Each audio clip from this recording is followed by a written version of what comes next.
باركت على إبراهيم وعلى آل إبراهيم إنك حميد مجيد. باب تحریم الریا، ریاکاری حرام ده. یو اخلاص ده او یو ریا ده.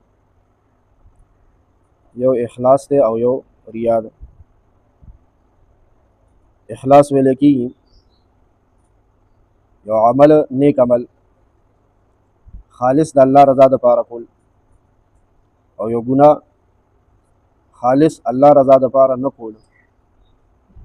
اخلاص څه ته وایي؟ نیکی خالص الله پاک راضي کولو د پاره کول، نیک کار چې بل څه امیزش او ګډون او ملاوټ ورکینی. او ګناه نه خالص الله رضا د پاره ځان ساتل، دې ته اخلاص وایي. او ریا څه ته وایي؟ ریا موږ ورته پښتو کې ښودنه وایو، اردو کې ورته دکلاوه وایي. د ریا د مفهوم دوه جزء دي. عام طور باندې مونږ خلکو دا یو جزء یاد کړی دی او دا بل دام خیال کې نه راځي. یو عمل خلکو ته ښودنې دپاره کول یا یو عمل خلکو ته ښودنې دپاره پرېښول، دواړه ریا ده. مثال بیا زه ووایم نو په دواړو به پوه شو، په کولو او پرېښولو باندې.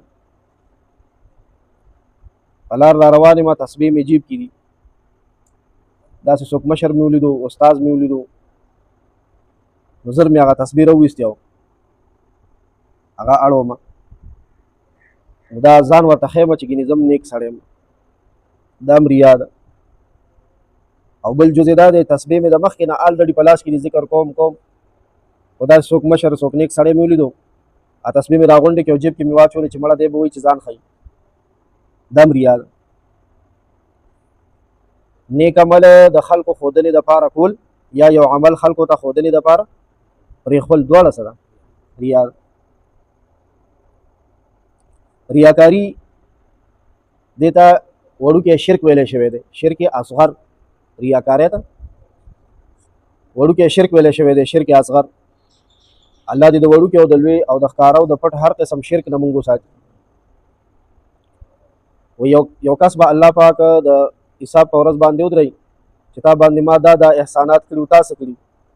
دی به وایي ما یا الله ما ستا عبادت کړی او ستا بندګي مې کړې وه. نو الله خو د هر څه نه خبر دی، د زړونو د حال نه، د نیتونو نه، د ارادې نه.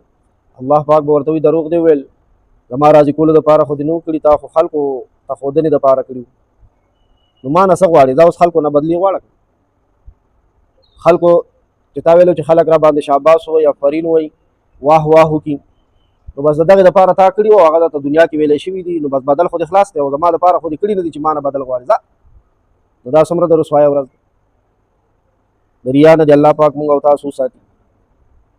د دې په هکله د سورت بینه 5 نمبر آیت پیش کړی دی چې د الله عبادت اخلاص سره پکار دی. اخلاص دا مطلب چې خالص مخلصه د الله بندگی وي، د الله رضا دپاره، د خلکو ښودنې دپاره ني.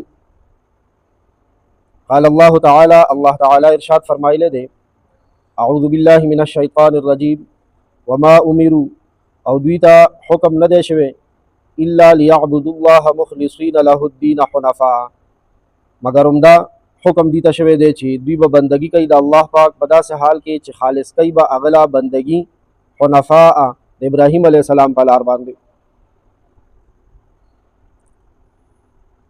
قرآن شریف دی آیت کې الله پاک فرمایي وي د ټولو خلکو ته عمدا حکم شوی دی چې بندگی به خالصه مخلصه الله دپاره کوي د ابراهیم علیه السلام په لار باندې.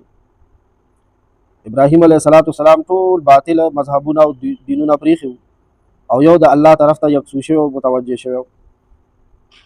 حضرت ابن عباس صاحب رضی الله عنهما فرمایي تورات انجیل کې اهل کتابو ته دا حکم شوی چې د توحید عقیده به ساتي او عبادت په اخلاص سره صرف د الله دپاره کوي. الله پاک دې موږ او تاسو کې اخلاص پیدا کړي. اوسنی دور چې دی که نه ټول د ښودنې دپاره دی. اشرف علي تانوي رحمت الله علیه یو سړی رالو ولی یو جانماز په هدیه کې راوړو. ظالمانو له خلک هدیې راوړي او خصوصا چې کله خلک حج یا عمرې نه واپس راشي، نو دا حاجي صاحب د حج نه راغلی و او اشرف علي تانوي رحمت الله علیه د جانماز هدیه راوړې وه. د خبرې ته ښه سوچ وکړئ. نو هغه دا سړی د اشرف علي تانوي رحمت الله علیه ته وایي دا مې تاسو له د حرمینو شریفینو نه هدیه راوړې ده، دا جانماز چې مونځ به پې کوئ. او دا زه چې دویم حج له تللی وم، د دویم حج په موقع دا ما تاسو له اخیستی دی. خبره خو پوهېږئ که مطلب دا دی چې دا مې د له حج کې اخیستی دی، حج ورته ښکاره کړو. ټیک شو. او دویم یې یاد کړو، نو مطلب دا دی چې څو حجه مې کړي بس. نو اشرف علي تانوي رحمت الله علیه ورته وایي هدیه خو دې قبلوم، ځکه دا د مسلمان په مسلمان حق دی چې هدیه ورته کله پیش کړي نو بیا قبلوي. اگر که په هدیه کې ورته داسې کمزوری شی پیش کړي چې هغه د څاروي سوځېدلي نوکه وي، نوکه چې نه پانچه ده او نه غوښه ده او نه وړوکی دی، که داسې بېکاره شی پیش شي قبلوي به. خو دا د دواړو حجونو نه د لاس ووینځلو په دې ټکي دي د دواړو حجونو چې کوم اجر شوی و که نه ثواب دې شوی هغه لاهو شو. ضرورت څه و چې دویم حج په موقع مې دله اخیستی دی. او دغه شانتې یو سړی و هغه پلار وفات شو، نو دا مونږ او تاسو خو دا رواجي خیراتونه کوو، دې کې ډېر مړني یو که نه رواجي رسمي خیراتونه. نو هغه ورپسې څلوېښتي وکړه، خو څلوېښتي په دې سوچ وکړه که نه ستاسو خیال دا څلوېښتي مونږ کوم دې دپاره چې خلک به څه وایي او خلک ووایي، خلک به څه وایي او خلک ووایي. چې په دې سوچ کلو شو که نه بس دا خلکو لو شوه، دا خالق لو نه شوه، اجر او ثواب لاهو شو بس. نو هغه ښه درنه څلوېښتي وکړه، څلوېښت دیګی په پلار پسې پاخه کړه. د دغه علاقې د دغه جومات چې کوم عالم صاحب او امام صاحب هغه په خوب کې هغه پلار ولیدو، مړ پلار چې ټولو خلکو پسې د ایصال ثواب خپلو مینو چا پسې مړو پسې ثوابونه بخلي دي، هغه ثوابونه ورپسې تللي دي. او دغه پلار چې دا زوی ورپسې پرونه څلوېښتی کې څلوېښت دیګه پخ کړي وو هغه پسې سم نه وتلي. نو هغه ته تپوس وکړو، د عالم صاحب ته نه خوب کې تپوس وکړو چې کاکا تا پسې خو پرونه زوی څلوېښت دیګه خیرات کړی دی در پسې بخلي دي. نو هغه ورته ویل ما پسې د یوې ورځې د دانې ثواب هم نه دی راغلی. نو هغه عالم ډېر فکرمند شو چې دا څه وجه کېدی شي. د علماو په زړونو کې د جوماتونو د امامانو په زړونو کې الله ډېر رحم اچولی، ډېر شفقت او رسوان دي، غم ورسره پیدا شو چې دا ولې. نو په سبا له ول هغه زوی کېنولو، ورته ویل ما داسې خوب لیدلی دی، اوس راته ته رښتیا رښتیا ووایه چې تا دا خیرات په کوم نیت کړی و. هغه ورته ویل استاد جي چې تا راته کله دا خوب بیان کړو که نه نو زه هم درته اوس رښتیا رښتیا وایم، ما دا دومره دروند خیرات په دې وجه کړی وي چې ما ویل چې علاقه کې خلک ووایي چې مړه څلوېښتي څوک کوي نو آفرین دي چې دا فلاني چې فلاني پلار پسې وکړه دا زوی دې ته خیرات ویلی کېږي. ما ویل چې خلک ووایي. نو ستاسو خیالي مونږ که په ځان لږ نظر واچولو مونږ او تاسو چې دا مړي ژوندي کې کوم خیرات میرات کوو، ګورې دا اکثر د څه دپاره ښودنې دپاره. او دا باب د ریا په حق لري، ریا حرامه ده، ریا ته شرک اصغر ویلی شوی دی چې د خلکو دپاره دې وکړو نو رښتیا ووایه خلک چا نه خوشحالېږي. خیرات کې دا خو دې وله چڼه میوه وریجې پخې کړي که نه چې ورسره بوټ او ورسره ډونګه کې خوراک هم ورکړي، حلوا هم ورسره ورکړي، سویټ ډش هم وله ورکړي او ورسره نغد هم ورکړي، بیا به هم خبرې کوي، د دې خولو له خو برغولی نشته. نو دا ډېر خلک خوشحالول اسان دي که یو الله مهربان الله خوشحالول اسان دي.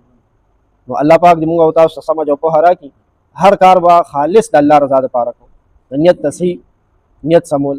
الله پاک دې زما حفاظت وکړي د ریا نه او ستاسو. وصلی الله تعالی علی خیر خلقه محمد و آله و اصحابه اجمعین برحمته. توبې سره خو لوی شرک هم معاف کېږي. توبه نه دی، توبه داسې لویه دروازه ده چې دې سره لوی شرک هم معاف کېږي، نو ریا خو وړوکی شی.